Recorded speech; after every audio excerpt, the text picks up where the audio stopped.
Joining us for more is Natasha Robinson, the health editor at the Australian newspaper.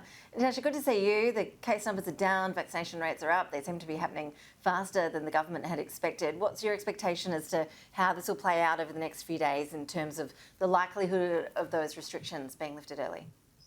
Yeah, well, I think it's almost a sure bet, Ash. Even under Gladys Berejiklian, who was taking a more cautious approach than Dominic Perrottet, the information that we were getting was that restrictions would be eased on the Monday following the 80, 70 and 80% respective targets being met. So I think we're probably likely to get to the 80% on Sunday. And I think it's very likely that those further easing of restrictions will take place on Monday. We'll obviously hear about that probably in the next day or two. But I think it's quite modest. As the package you just played outlined, it's pretty modest changes, increased numbers of people that can gather at your home, more can gather together in groups outside, and almost total easing of restrictions on hospitality venues. So I don't think in practice, unless you've got a really large family, people are going to notice sort of that much difference between the 70 and the 80. But it will be interesting to see if there is a difference in those case numbers and subsequent hospitalisations as a result of the further easing of restrictions. I think we want to follow the example of somewhere like Norway, who's got very high vaccination rates. And we've seen, it's a little bit baffling to work out if you look at somewhere like Norway and Denmark, who've got, I think they're both around about 85% fully vaccinated in their populations versus Singapore, which isn't that far off that. I think they're at around 80, 81%. And Singapore's had very steep rises in case numbers, not great rises in hospitalisations, which is the main game.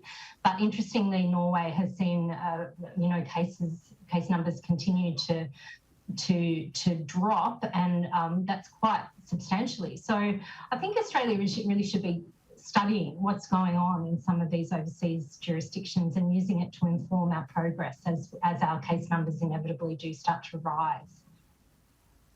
Yeah, I'm sure health officials and medical practitioners are keeping a firm eye on what is happening overseas in the hospital system. What is the expectation here in terms of the spike in cases, the spike in hospitalisations when those restrictions do ease again further? And how are our workers on the front line feeling about that? I know that you're in contact with a lot of them pretty regularly.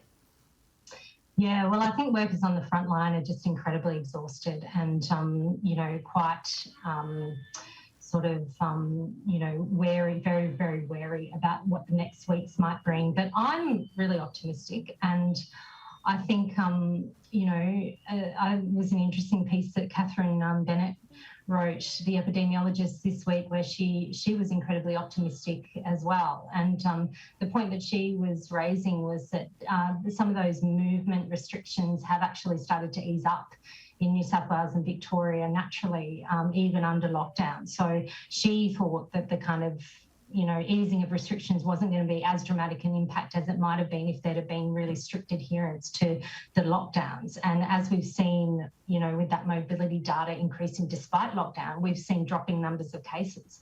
So Gladys Berejiklian was sort of constantly saying that she expects numbers to go through the roof. I actually don't think that they are going to go through the roof. I think they'll rise, but they're rising off a much lower base in New South Wales. So because of the exponential nature of this virus, if you've got case numbers coming off a base of 500 or 400, even that we saw 340 odd yesterday, as opposed to sort of 1,500, you're going to have, you're just in so much of a better position, and that exponential rise in cases is going to be, much slower and less dramatic than it might have been. So I just feel, I remember when New South Wales first went into this lockdown and the lockdown that's just finished, and we spoke about it, I was incredibly pessimistic at that time. I did think the lockdown was going to go on for a long time, and it has.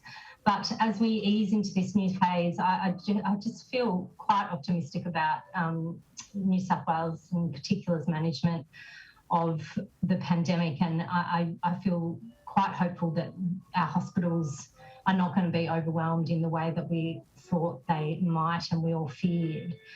And it's just that I really feel the worst is behind us. So, please hold me to account if I'm proven wrong in 4 or 5 weeks' time. But it really feels like life's getting back to normal, doesn't it?